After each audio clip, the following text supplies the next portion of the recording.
you were saying that some of the leaders that you work with were pushing back a little bit on ensuring that there's a balance of more of that personal connection with the business at hand. Do you want to build on that?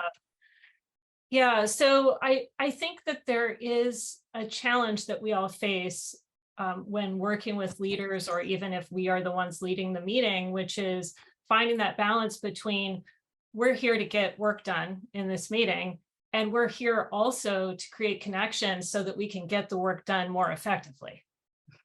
And I just had a conversation yesterday with someone about this, where when we were all face to face, a lot of the rapport building and connection stuff happened on the walk to the meeting, when you ran into somebody picking up your coffee or your chai, and then you're walking for 5 minutes. Oh, the rain, it's been wild around here. And then you feel this immediate connection with the person. So when you sit down in the meeting, you can just jump right into the content. But it is different now. And so when I've worked with leaders around this, and even my self-led meetings, committing to at least the first 10 minutes of the meeting being about connection. How are you going to do that so that the people who are virtual, as well as the people who are face-to-face, can start to feel a connection with everyone in the meeting? And back to Jenny's point, I think it is really critical that you as the leader are purposeful for the folks that are at home. How are you going to make that happen for them? So if there's a game, or there's a, we're doing something related to trivia or some of those other wonderful ideas that Jenny was mentioning, it may be happening in the room, and it may be happening in a breakout room. And you as the facilitator are saying, we have 5 minutes to have this conversation, and then we're going to come back and we're first going to hear what the hybrid folks had to say about this. That is the biggest shift for me, is prioritizing the folks who are in the virtual space to help them understand that they are still super valuable to this conversation, and they aren't meant to be observers here. They're meant to be integrated into the meeting. And so the pushback, albeit I understand, right? We want to get the work done. I have seen time and again, the work gets done more effectively if we have that time at the beginning to connect.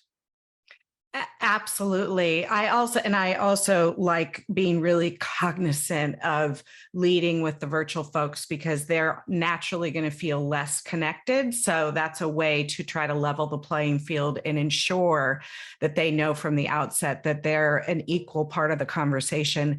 I also think there's an opportunity to lean into some of the advantages that the virtual participants have.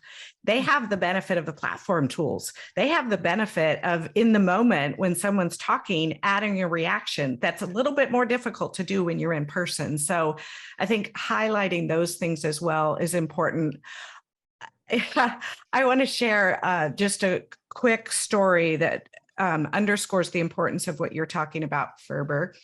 We have a standing monthly leadership meeting that is typically really packed with dense business work we need to do. It's reviewing the financials, it's reviewing our strategic initiatives, where we have risk, et cetera.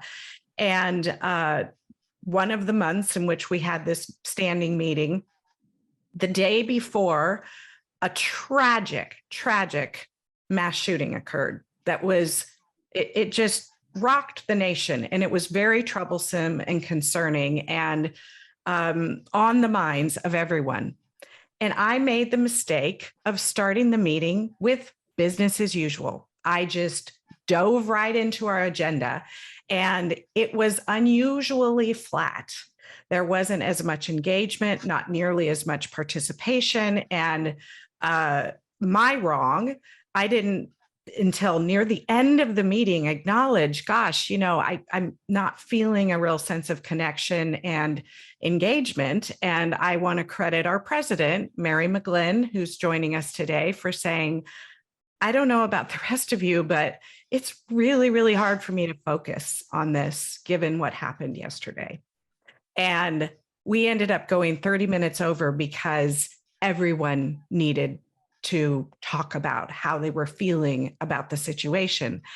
To your point, Amy, that would have happened naturally if we were in person. When people were starting to gather, the conversation would come up organically, and we would spend whatever amount of time is needed before diving into the business at hand. So it's just so much more important to be much more thoughtful and purposeful about inviting that conversation that has to happen before any kind of business can get done in that particular situation.